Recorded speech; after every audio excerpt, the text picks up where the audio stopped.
عالم میں ہے نرالا، اعلیٰ ہے اس کا مقام، مرکز تحفظ اسلام، مرکز تحفظ اسلام۔ بسم اللہ الرحمن الرحیم۔ الحمد للہ نحمده ونستعینه ونستغفره ونؤمن به ونتوکل علیہ ونعوذ باللہ من شرور انفسنا ومن سیئات اعمالنا، من يهده اللہ فلا مضل له ومن يضلله فلا هادی له، ونشهد أن لا إله إلا الله وحده لا شريك له، ونشهد أن سيدنا ومولانا محمدا عبده ورسوله، صلى الله تعالى عليه وعلى آله وأصحابه وأزواجه وذرياته وسلم۔ رب اشرح لي صدري ويسر لي أمري واحلل عقدة من لسانی یفقہوا قولی، اما بعد۔ حضرات سامعین کرام، مرکز تحفظ اسلام الہند کے ذمہ داران اور تمام سامعین کرام کی خدمت میں چند ضروری باتیں حضرات صحابہ رضوان اللہ تعالی علیہم اجمعین کے سلسلے میں عرض کرنا ہے۔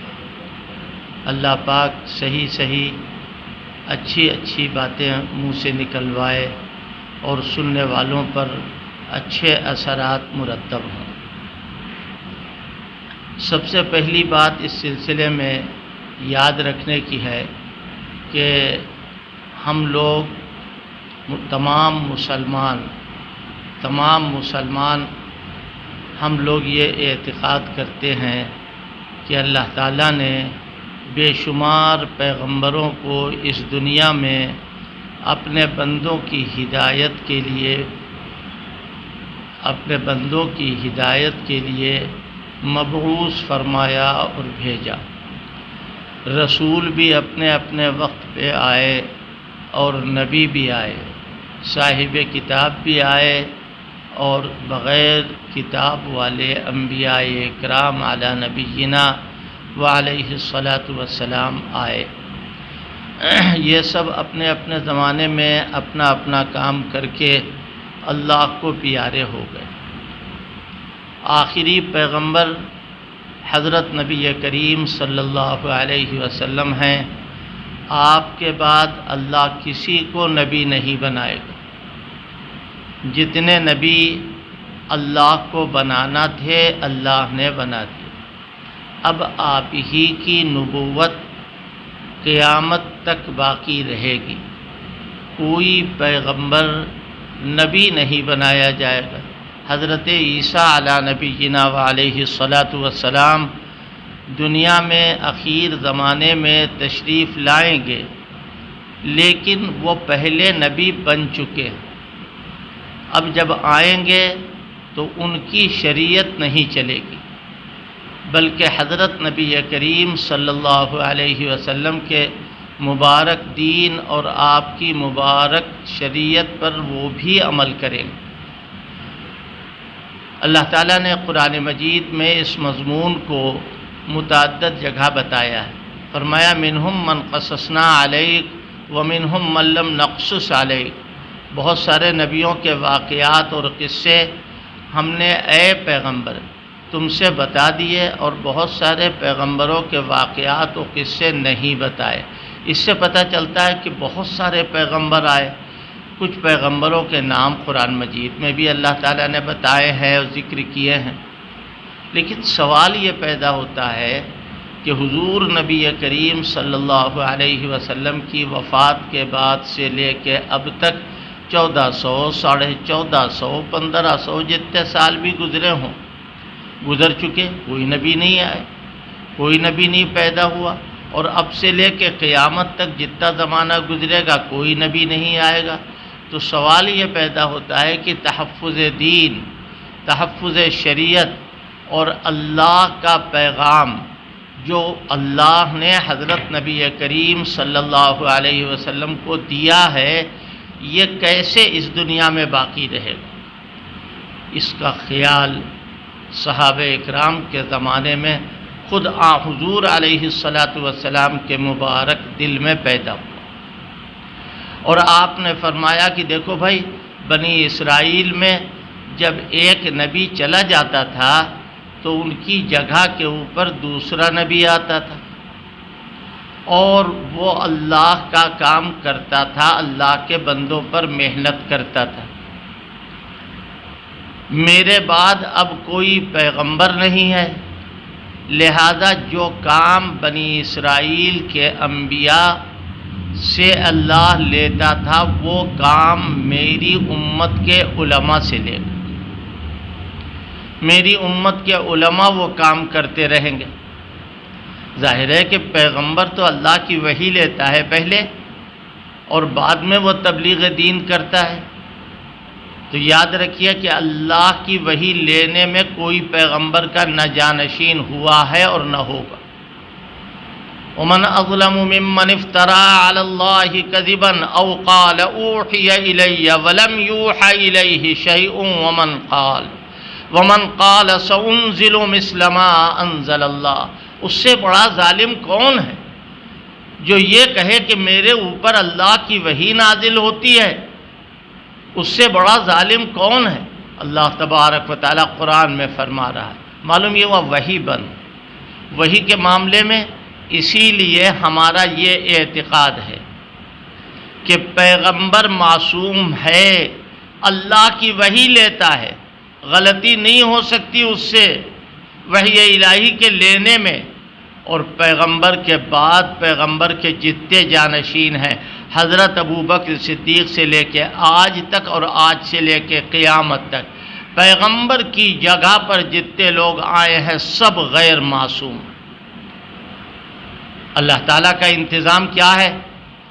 اللہ پاک اپنے دین کو باقی رکھے گا حضرت نبی کریم محمد الرسول اللہ صلی اللہ علیہ وسلم کے مبارک فرمان کے بموجب یہ دین باقی رہے گا، دین ختم نہیں ہوگا۔ اور اس کا انتظام کیا کیا ہے اللہ نے؟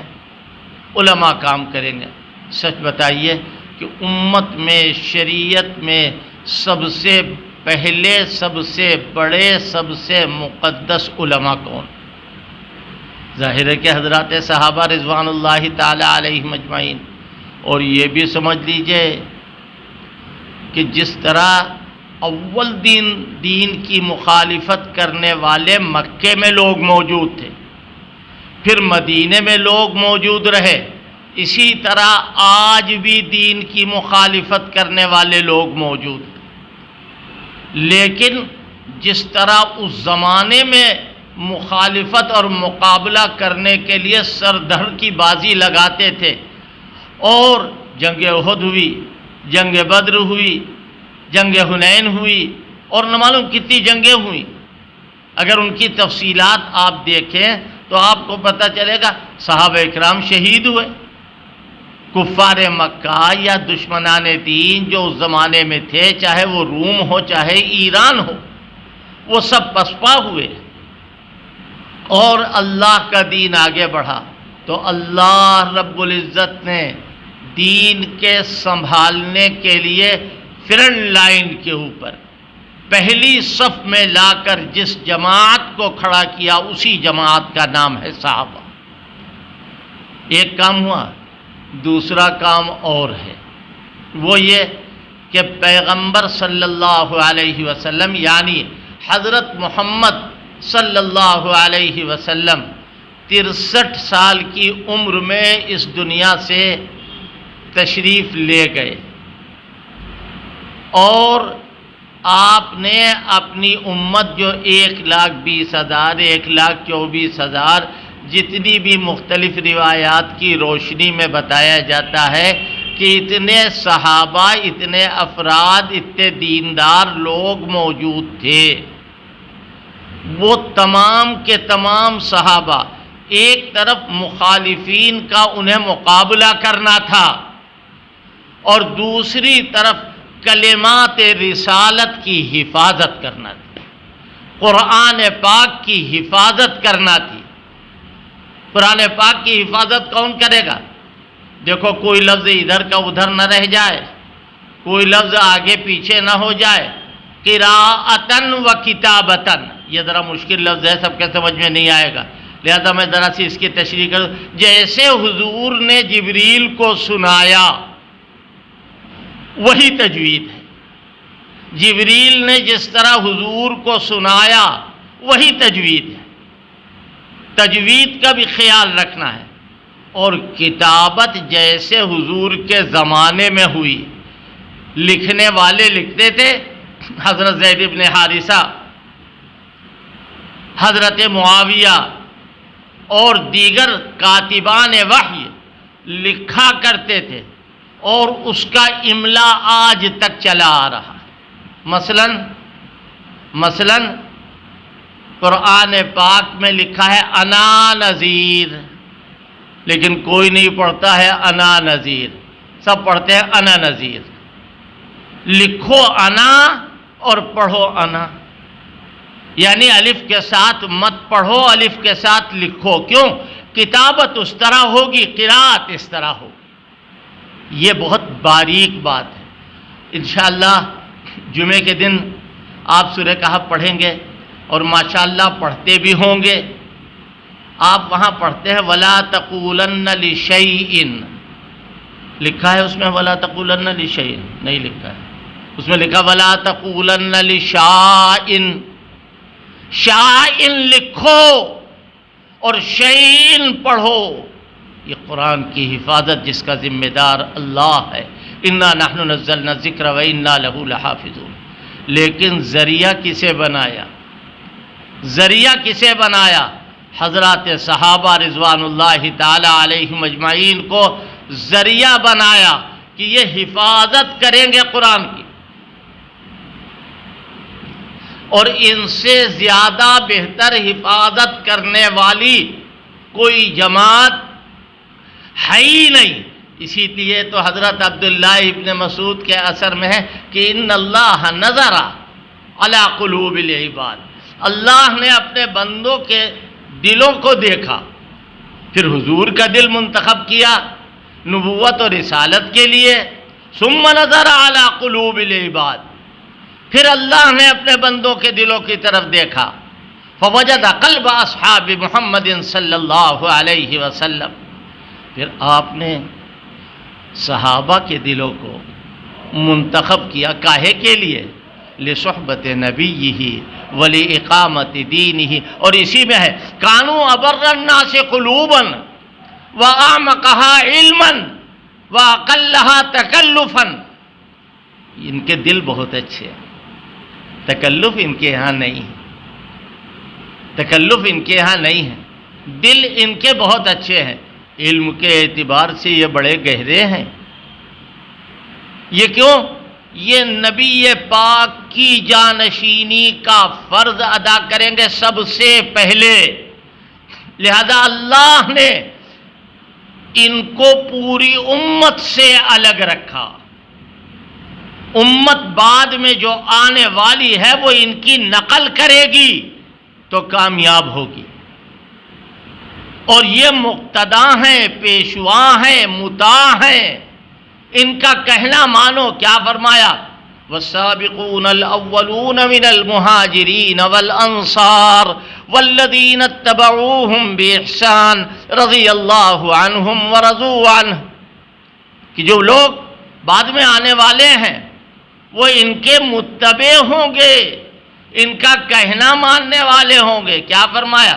وَمَن يُشَاقِقِ الرَّسُولَ مِن بَعْدِ مَا تَبَيَّنَ لَهُ الْهُدَى وَيَتَّبِعْ غَيْرَ سَبِيلِ الْمُؤْمِنِينَ نُوَلِّهِ مَا تَوَلَّى وَنُصْلِهِ جَهَنَّمَ، کہ اللہ تبارک و تعالیٰ نے ارشاد فرمایا کہ جو لوگ غیر سبیل المومنین، مسلمانوں کے راستے کے علاوہ اللہ کے بندو اس زمانے میں کون مسلمان تھا؟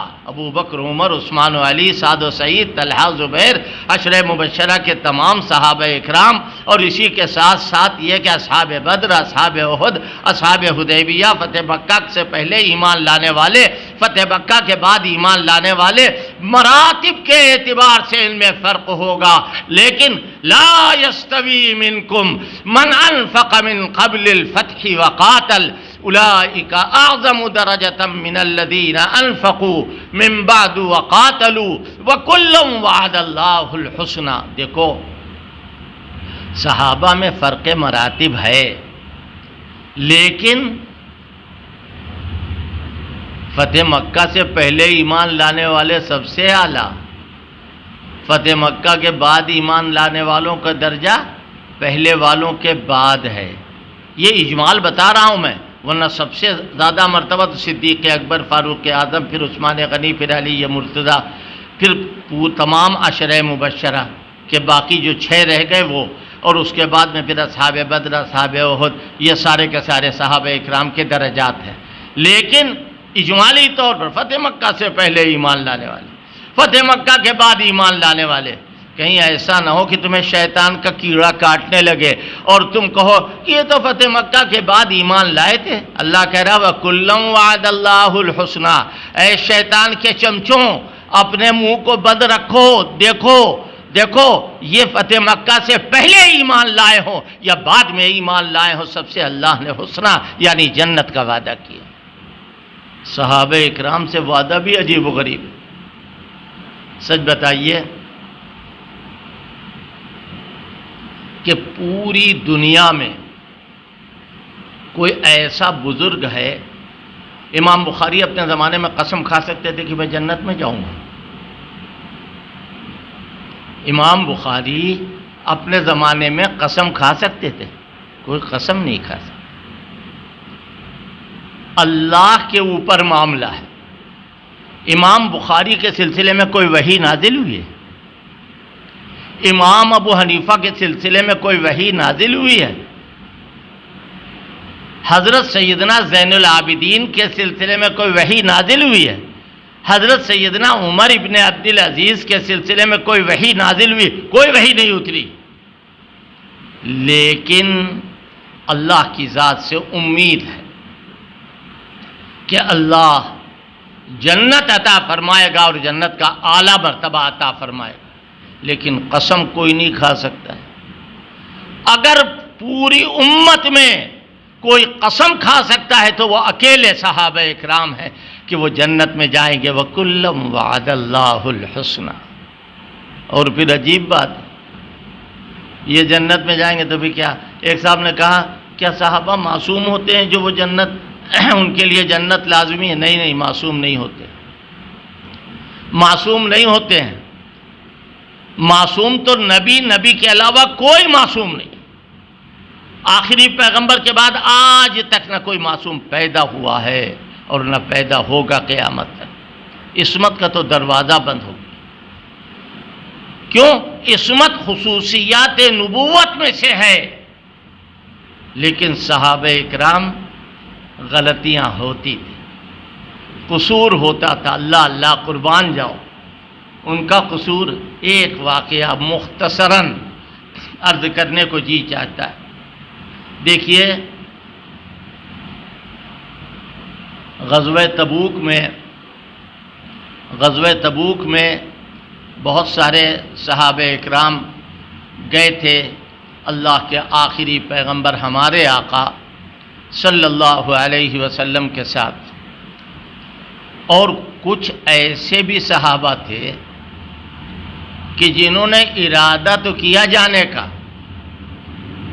اور سوچا یہ کہ ہمارے پاس تیز سواری ہے، ہم کل چلے جائیں گے، حضور کے ساتھ جا کے مل جائیں گے۔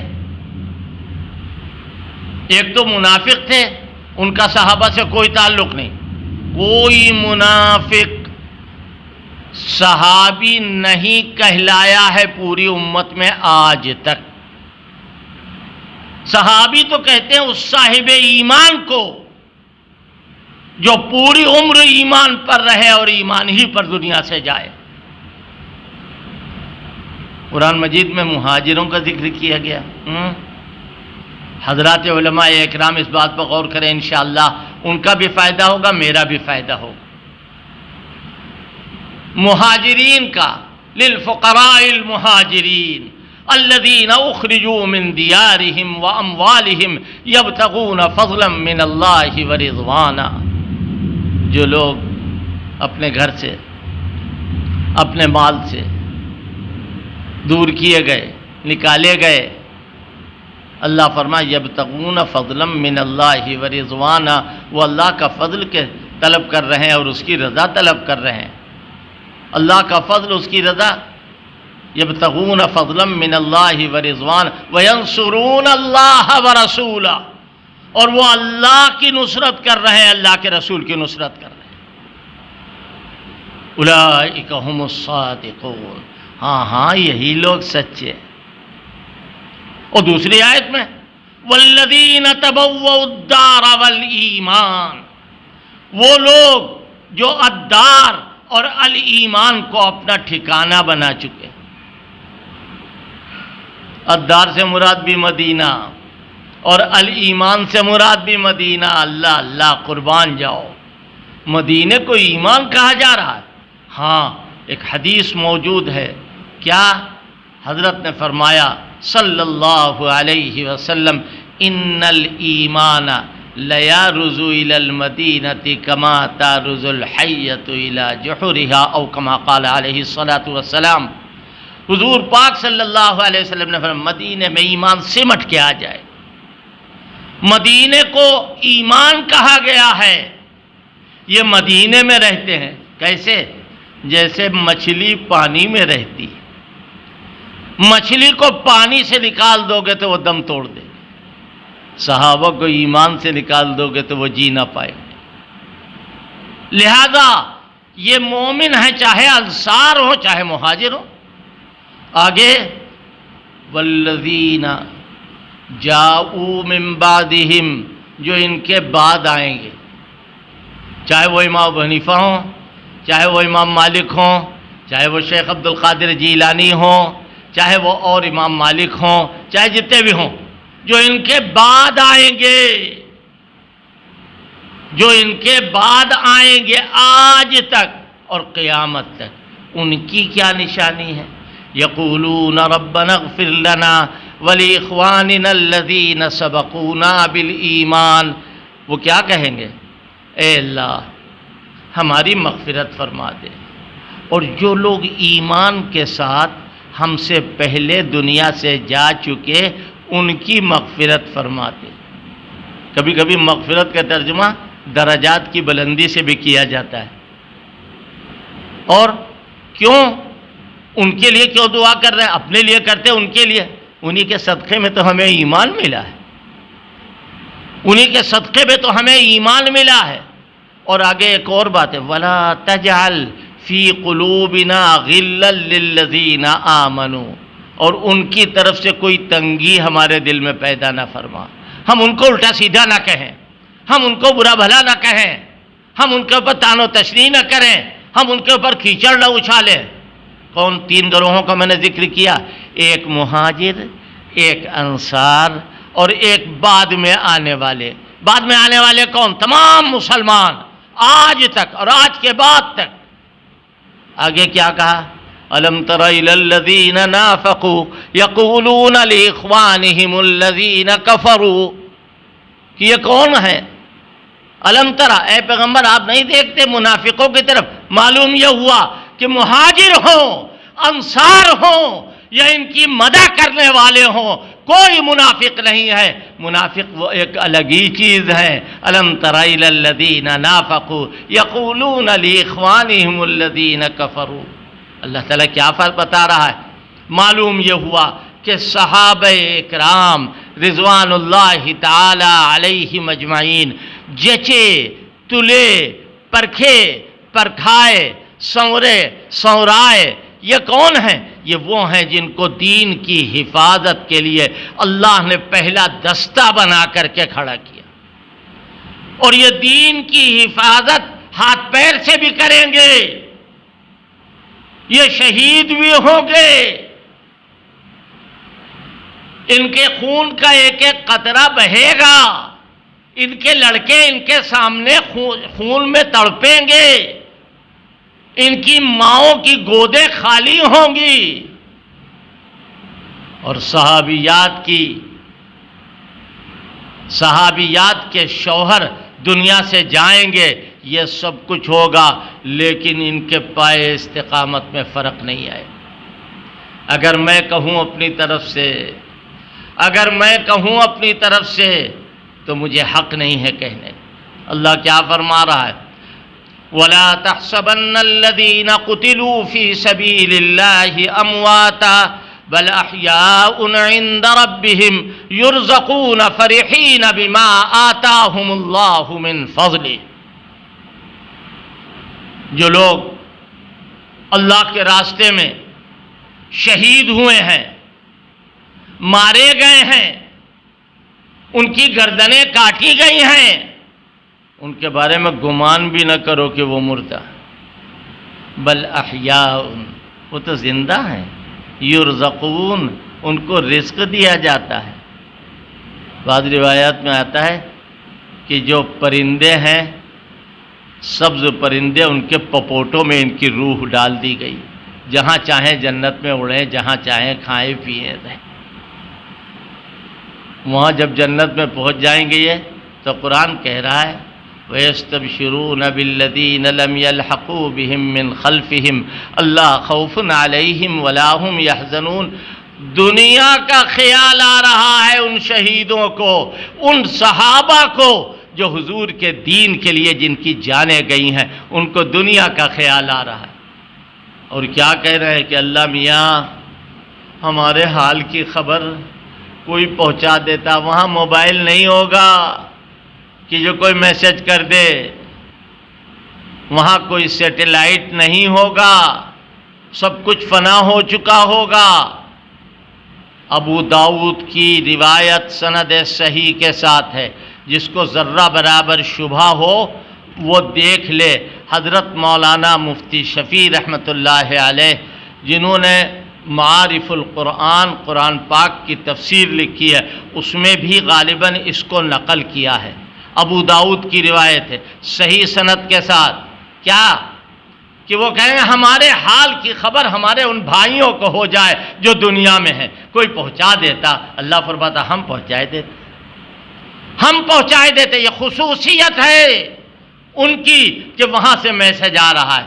الذین لم یلحقوا بہم، قرآن کے الفاظ، جو لوگ ان سے ملے نہیں ہیں، ابھی دنیا میں ہیں، یہ سارے کے سارے لوگ ان کے حال کو سنیں گے تو ان کے دل میں شوق شہادت کا جذبہ پیدا ہوگا، یہ لوگ دین کی حفاظت کے لیے تیار ہوں گے۔ تو عرض میں یہ کر رہا تھا کہ اللہ نے پہل ان کو تیار کیا، اور یہ بھی سمجھ لیجئے کہ حضور پاک صلی اللہ علیہ وسلم کے زمانے میں یہ سارے کے سارے لوگ تقوی ان کے اوپر ناز کرے، بزرگی جو ہے وہ ان کو تلاش کرے، اور یوں کہنا چاہیے للہیت ان کی رگ رگ کے اندر گھسا ہوا ہے۔ بات کیا عرض کر رہا تھا جدھر سے میں ادھر منتقل ہوا ہوں، وہ کیا کہ غزوہ تبوک میں صحابہ اکرام جا رہے ہیں۔ کچھ ایسے بھی تھے جنہوں نے کہا کہ ہم کل چلے جائیں گے، پرسوں چلے جائیں گے۔ کل پرسوں میں دن تمام ہوتے گئے، اور آخرکار حضور واپس آ گئے۔ ان میں حضرت کعب بن مالک اور ان کے 2 ساتھی، کل ملا کے 3۔ قرآن نے ان کا تذکرہ کیا ہے۔ حضرت کعب بن مالک جب حضور آئے تو کچھ لوگوں نے مشورہ دیا کہ حضور سے جھوٹ بول دینا، حضور سے جا کے کہہ دینا کہ ہٹ جاؤ، اگر میں جھوٹ بولوں گا تو میرا اللہ ان کو بتا دے گا، میں جا کے صاف بات کہوں گا۔ یہ صحابی ہیں، حضور کے پاس گئے، حضرت اگر میں تقریر کروں تو آپ بھی تھوڑی دیر کے لیے سوچنے لگیں گے، لیکن میرا یہ اعتقاد ہے کہ اللہ آپ کو صحیح بات بتا دے گا۔ میں صحیح بات بتا رہا ہوں، آج اور کل میں مسئلہ ٹلتا رہا اور آپ تشریف لے آئے۔ جو سزا آپ نے فرمائے تھے ان کا مقاطعہ کیا، کوئی نہیں ملے گا ان سے، کوئی نہیں بولے گا، اپنی بیویوں سے الگ رہیں گے، اپنے بچوں سے الگ رہیں گے۔ اللہ اکبر۔ ہرچ خواہی کن ولیکن ایم کن۔ حضرت کعب بن مالک سے کوئی پوچھے وہ کہیں گے سب کچھ لے لو مگر یہ نہ لو۔ حضرت کعب بن مالک کے دل میں خیال پیدا ہوا کہیں ایسا نہ ہو کہ میرا انتقال ہو جائے اور حضور میرے جنازے کی نماز نہ پڑھیں، حضور ناراض ہے مجھ سے۔ اور حضور کا مزاج یہ تھا، آپ کی مبارک عادت یہ تھی کہ آپ جب صحابہ نماز پڑھتے تھے تو ان کی نماز کی طرف دیکھتے تھے۔ قرآن میں بھی اس کی طرف اشارہ ہے، تراہم رکعاً سجدا، وہ دیکھتے تھے۔ حضرت کعب بن مالک چھاٹ کے ایسے وقت مسجد گئے کہ حضرت تشریف فرما ہے، ایک کونے میں کھڑے ہو کے نماز پڑھ رہے ہیں اور کنکھیوں سے یہ بھی دیکھ رہے کہ حضور دیکھ رہے نہیں دیکھ رہے۔ دیکھا تو حضور دیکھ بھی رہے تھے، اور جب دیکھا کہ سلام پھیرا تو حضور نے دوسری طرف منہ کر لیا۔ ایک اللہ کے دشمن نے خط بھیجا حضرت کعب بن مالک کے پاس، اور کیا کہا؟ حضرت کعب بن مالک سے کہا کہ سنا ہے تمہارا آقا تم سے خفا ہو گیا ہے، تمہارا آقا تم سے خفا ہو گیا ہے، آؤ تم ہمارے ساتھ آ جاؤ۔ حضرت کعب بن مالک رونے لگے اور اتنا روئے کہ بالکل ہچکیاں بن گئیں، بے قرار ہو گئے۔ اور اسی وقت وہ خط تنور جل رہا تھا اسی میں ڈال دیا اور کہا اے اللہ، وہ وقت آ گیا کہ تیرے دشمن میری طرف محبت کی نگاہ اٹھا رہے۔ حضرت کعب بن مالک اپنے گھر میں عبادت میں مصروف ہیں، سب سے الگ تھلگ، اور اللہ سے رو رو کر کے اپنے اس قصور کی معافی کرا رہے ہیں۔ دیکھا کہ فجر کے وقت صبح کوئی چیخ رہا ہے بشرا لکم طوبا لکم۔ حضرت کعب بن مالک کے پاس وہ آئے، وہ صحابی تھے، اور آنے کے بعد انہوں نے کہا کعب چلو تم کو اللہ کے پیغمبر نے بلایا ہے، تمہیں اللہ کے پیغمبر نے بلایا ہے۔ حضرت کعب بن مالک وہاں فوراً اپنے کپڑے اتارے، رواج تھا اس زمانے کا، اپنے کپڑے اتار کر کے دے دیے اور کہا چلو۔ حضرت کعب بن مالک کو حضور پاک صلی اللہ علیہ وسلم نے دیکھا، کہا مبارک ہو، تمہارے لیے اللہ کا کلام نازل ہوا ہے۔ وَعَلَى الثَّلَاثَةِ الَّذِينَ خُلِّفُوا حَتَّى إِذَا ضَاقَتْ عَلَيْهِمُ الْأَرْضُ بِمَا رَحُبَتْ وَضَاقَتْ عَلَيْهِمْ أَنفُسُهُمْ وَظَنُّوا أَن لَّا مَلْجَأَ مِنَ اللَّهِ إِلَّا إِلَيْهِ۔ ترجمہ پڑھ لیجئے دیکھ کے قرآن شریف میں، مطلب سمجھ میں آ جائے گا۔ وَعَلَى الثَّلَاثَةِ، ثلاثہ کا لفظ ہے، عربی زبان میں ثلاثہ تین کو کہتے ہیں، تین ہم نہیں جانتے کیا چیز ہوتی ہے، ثلاثہ ہم نہیں جانتے، چار سے پہلے اور دو کے بعد جو عدد ہوتا ہے اس کا نام ہے ثلاثہ۔ یہ میں آپ کو اس لیے بتا رہا ہوں کہ جو اس کی صحیح تعیین ہے اردو زبان میں وہ ہو جائے کہ وہ تین کا لفظ آیا، وَعَلَى الثَّلَاثَةِ حضرت کعب بن مالک اور دو ان کے ساتھی، اور وَعَلَى الثَّلَاثَةِ الَّذِينَ خُلِّفُوا حَتَّى إِذَا ضَاقَتْ عَلَيْهِمُ الْأَرْضُ بِمَا رَحُبَتْ۔ زمین کشادہ ہونے کے باوجود ان پر تنگ ہو گئی۔ یہ زمین کشادہ تھی لیکن اس کو اپنے لیے تنگ محسوس کرتے تھے۔ زمین تنگ ہو گئی کشادہ ہونے کے باوجود، اور آگے کیا کہا؟ ثم تاب علیہم، پھر اللہ ان کی طرف متوجہ ہوا، اللہ ان کی طرف متوجہ ہوا۔ جی ہاں، کوہرا جو سردیوں میں ہوتا ہے، جاڑوں میں، وہ دھواں کہاں چلا جاتا ہے؟ سورج کی شعاعیں کھینچ لیتی ہیں اپنی طرف۔ اسی طرح کعب بن مالک کی آہیں اور ان کے دو ساتھیوں کی آہیں اللہ تبارک و تعالی نے قبول کی، پھر اللہ متوجہ ہوا، پھر یہ متوجہ ہوئے، توبہ ان کی قبول ہو۔ ثم تاب علیہم لیتوبوا، اللہ تعالیٰ نے ان کی توبہ کو قبول کیا اور قرآن پاک میں نازل کر دیا۔ اب کہہ سکتے ہیں کعب بن مالک یا ان کی طرح اور صحابہ اکرام کہ ہماری توبہ قبول ہو گئی ہے 100%، ہم اس کی قسم کھا سکتے ہیں۔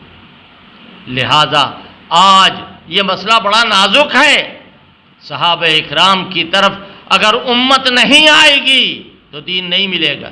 یہ جماعت تبلیغ کہاں سے نکلی ہے؟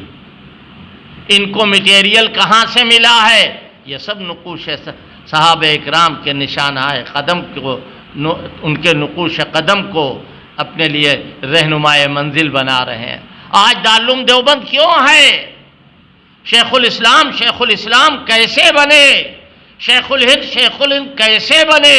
انہوں نے صحابہ اکرام رضوان اللہ تعالی علیہم اجمعین کو آئیڈیل بنایا ہے، پوری امت کے لیے آئیڈیل۔ اور ان سے نفرت کرنا، ان پر کیچڑ اچھالنا، یہ منافقوں کا شیوا ہے۔ سب سے پہلے صحابہ کو برا کہنے والے منافق کیا کہا؟ انؤمن کما آمن السفہاء، ایسا ہم ایمان لائیں جیسے یہ بیوقوف ایمان لائیں۔ یہ سفہاء سے کون مراد ہے؟ یہی صحابہ اکرام مراد ہے۔ اللہ فرمایا وما ہم بمؤمنین، یہ مومن نہیں ہیں۔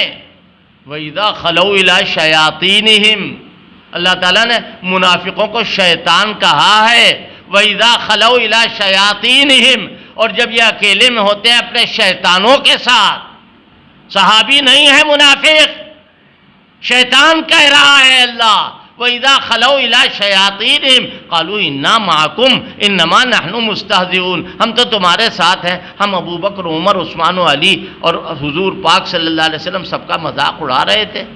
اللہ فرماتا اللہ یستہزئ بہم ویمدہم فی طغیانہم یعمہون، یہ کیا مذاق اڑائیں گے؟ اللہ ان کا مذاق اڑائے گا۔ یہ جواباً کہا گیا ہے، یعنی یہ جس طرح مذاق کو تفریح بنا رہے ہیں، اللہ جواب دے رہا ہے کہ تمہارے ساتھ اللہ کا معاملہ سخت ہوگا، اور جن کو تم لوگ جن پر انگلی اٹھا رہے ہو وہ تو قدوسی لوگ ہیں، جنت ان کا انتظار کر رہی، جنت انتظار کر رہی ہے۔ ساری دنیا طالب جنت ہیں، صحابہ مطلوب جنت، ساری دنیا جنت کی طلبگار ہے، اور صحابہ اکرام مراد جنت ہیں، مرید جنت نہیں، اس لیے کہ رضوان تو ان کو یہی مل گیا۔ اللہ کی رضا کا اعلان تو جنت میں جانے کے بعد ہوگا، جب سب جنتی جنت میں پہنچ جائیں گے تو اللہ کہے گا ہم سے خوش ہو؟ کہاں خوش ہیں؟ کچھ چاہیے؟ اے اللہ آپ نے یہ دیا، یہ دیا، یہ دیا، کہا آپ ہم سے راضی ہو جائیے۔ سارے جنتی جنت میں ہوں گے، اللہ فرمائے گا ہاں آج میں تم سے راضی ہوں۔ جنتیوں کو جنت میں پہنچنے کے بعد جو رضائے الہی کا پروانہ ملے گا وہ اسی دنیا میں صحابہ اکرام کو ملا۔ کئی جگہ ہے رضی اللہ عنہم ورضوا عنہ، اللہ ان سے راضی، یہ اللہ سے راضی۔ لہذا صحابہ اکرام اتمام دین کا، تبلیغ دین کا، اشاعت دین کا، دین کے پھیلنے کا سب سے بڑا ذریعہ ہے، اور حضور پاک صلی اللہ علیہ وسلم کی ختم نبوت کی بہت بڑی دلیل ہیں حضرات صحابہ اکرام رضوان اللہ تعالی علیہم اجمعین۔ میں تو کچھ اور بھی کہنا چاہتا تھا، لیکن کچھ مصروفیات ایسی ہیں کہ جس کی وجہ سے کوئی لمبی بات نہیں کہہ سکتا ہوں۔ بس میں نے جو کچھ کہا اس کا خلاصہ یہ کہ حضور آخری پیغمبر ہیں، اور اس دین کو قیامت تک باقی رہنا ہے، اس کا پہلا نشان صحابہ اکرام ہے، پھر تابعین، پھر طبع تابعین، پھر ائمہ مجتہدین، اور یہاں تک یہ سلسلہ چلا آ رہا ہے۔ یہ تمام مدارس، یہ تمام علماء، یہ تمام مشائخ جو ہیں، یہ سب صحابہ اکرام کی محنتوں کا نتیجہ ہے۔ آج ہم قرآن پڑھ رہے ہیں، آج ہم قرآن دیکھ رہے ہیں، یہ صحابہ اکرام کا صدقہ ہے۔ صحابہ اکرام نے قرآن جیسا نازل ہوا تھا ویسا ہم تک منتقل کیا۔ ہزار بلکہ لاکھوں حدیثیں ایسی ہیں جو صحابہ اکرام نے حضرت نبی کریم صلی اللہ علیہ وسلم کا مبارک کلام نقل کیا ہے، امت تک پہنچا، اور یہ قیامت تک باقی رہے گا۔ پھوکوں سے یہ چراغ بجھایا نہ جائے گا۔ کوئی آدمی اگر چاہے کہ ہم صحابہ اکرام کی تذلیل کریں تو اللہ اس کو ذلیل کرے گا اور وہ ذلیل ہو کر رہے گا۔ اللہ تعالی ہم کو اور آپ کو سب کو ایمان کامل نصیب فرمائے اور یقین کامل پر زندہ رکھے، اور اللہ پاک انبیاء، صحابہ، صلحاء، صالحین، شہداء کے ساتھ ہمارا حشر فرمائے۔ انت ولینا فی الدنیا والآخرہ توفنا مسلمین والحقنا بالصالحین، آمین یا رب العالمین برحمتک یا ارحم الراحمین۔ شکرا یا ربی شکرا